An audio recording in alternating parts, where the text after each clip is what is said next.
ভাদ মাহটো পবিত্ৰ মাহ হিচাপে জনা যায়। আজি মোৰ ভিডিঅ'টো নামঘৰৰ পৰাই মই দেখাই গৈছোঁ আৰু দেৰি নকৰি মোৰ ভিডিঅ'ৰ মাজলৈ যাওঁ ব'লকচোন। মইনো আজি কি কৰিবলৈ লৈছোঁ। এইখন হৈছে তিনিচুকীয়া থানা চাৰিআলিত থকা হ'লচেল শাক পাচলি বজাৰখন হয় আৰু মই ৰাতিপুৱাই গ'লোঁ শাক পাচলি বজাৰলৈ অলপ শাক পাচলি লওঁ বুলি। আৰু যিহেতু তাত মানে অলপ শাক পাচলিৰ দাম হ'লচেল হয় কাৰণে অকণমান কম হয়, তাৰ পৰাই মই ৰাতিপুৱাই গ'লোঁ শাক পাচলি ল'বৰ কাৰণে। মই এই ভিডিঅ'টো দুদিনৰ একেলগতে ভিডিঅ' কৰি আপোনালোকৰ ওচৰত দেখাইছোঁ আৰু শাক পাচলি বজাৰ কৰি আনিলোঁ। মই এইখিনি শাক পাচলিখিনি বজাৰ কৰি আনি মই উলিয়াই ৰাখিছোঁ ধুনীয়াকৈ। যিহেতু শনিবাৰ আৰু দেওবাৰৰ দুদিনৰ ভিডিঅ' মই আপোনালোকক একেলগতে দেখাইছোঁ।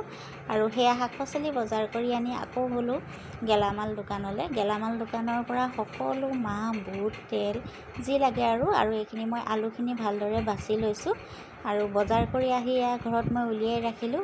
ভাবিছোঁ যিহেতু ভাদ মাহ, মই বহুত দিনৰ পৰা ভাবি আছিলোঁ মই ভকত বৈষ্ণৱক এসাঁজ অন্ন খুৱাম বুলি আৰু সেইবাবে তাৰে মই প্ৰস্তুতি কৰি আছোঁ। আৰু ৰাতিপুৱা দেওবাৰে সোনকালে গা পা ধুই মই এইফালে ইডলি বনাবলৈ ল'লোঁ আৰু ছোৱালীজনীয়ে গোটেইখিনি কৰি দিছে বাৰু। তাইও এইফালে দুফালে দুডাল ইডলি ষ্টেণ্ডত আমি পটাপট বনাই লৈছোঁ, যিহেতু বহুতখিনি কামো আছে ঘৰত কৰিবৰ কাৰণে।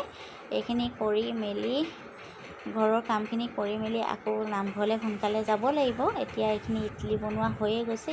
ইডলি ইমানেই বনাই ল'লোঁ আৰু অলপ বনালোঁ বাৰু, বৰ বেছিকৈও বনোৱা নাই যিহেতু আৰু বেলেগ শৰাইও আছে।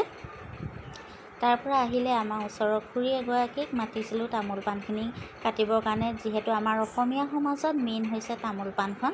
তামোল পাণ আমাক লাগিবই। আমাৰ আৰু এই টিকলিক চাওকচোন, টিকলিজনীয়ে কেনেকৈ মাক আৰু খুৰীয়েক আৰু লগতে মোৰ ছোৱালীজনীও আছে ভয় খুৱাইছে। আৰু তাতে আমাৰ শাক পাচলিখিনি ভোজৰ কাৰণে কাটি থকা হৈছে। খুৰী আৰু ওচৰৰ আমাৰ ঘৰৰে